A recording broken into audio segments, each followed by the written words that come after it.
concepto clave neste esquema é unha variable que os economistas chaman productividade do traballo. A productividade enténdese como a cantidade de output, é dicir, a cantidade de produto que se obtén cunha cantidade determinada de traballo empregado. É dicir, por exemplo, a cantidade de produtos que podemos obter cun número determinado de horas de traballo ou cun número de traballadores. Este non é un concepto que sexa exclusivo do traballo, é dicir, podemos medir a productividade de determinados factores de capital, como por exemplo unha máquina. É dicir, nos podemos medir, pois, por exemplo, a productividade dunha máquina e compararla coa productividade de outra máquina calquera. E sería a cantidade de produto que se obtén por unidade empregada de máquina. Vale, pois, por exemplo, por horas de máquina empregada. O que sucede é que, como vimos no curto prazo, o factor predominante, o factor que determina a función de producción é o traballo. Entón é habitual pois expresar a productividade do traballo como a productividade fundamental a hora de estudar as diferencias que existen na produción entre dúas empresas, por exemplo. A productividade serve para facer comparacións fundamentalmente, é dicir, se unha empresa é máis productiva que outra, ou se, por exemplo, a productividade foi medrando ao longo do tempo pois nunha empresa, nun país determinado. A productividade é unha medida de eficiencia técnica dos recursos productivos, é dicir, canto máis eficiente un recurso productivo, máis producirá.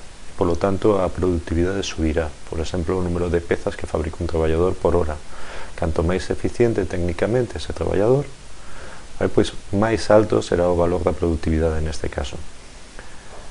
A productividade, como vimos, pois é un concepto fundamental, é un concepto que ten que ver coa produción, é un concepto que ten que ver coa forma da función de produción que nos vimos. Que queremos dicir con isto? Bueno, pois que, lóxicamente, cando a función de produción presenta rendementos crecentes, é dicir, cando cada vez ten unha maior pendente, quererá dicir de alguma maneira que a productividade está medrando. E se a función de produción ten rendementos decrecentes, é dicir, entramos na fase da curva en que cada vez ten menos pendente, eso quere dicir que a productividade está decrecendo nese momento.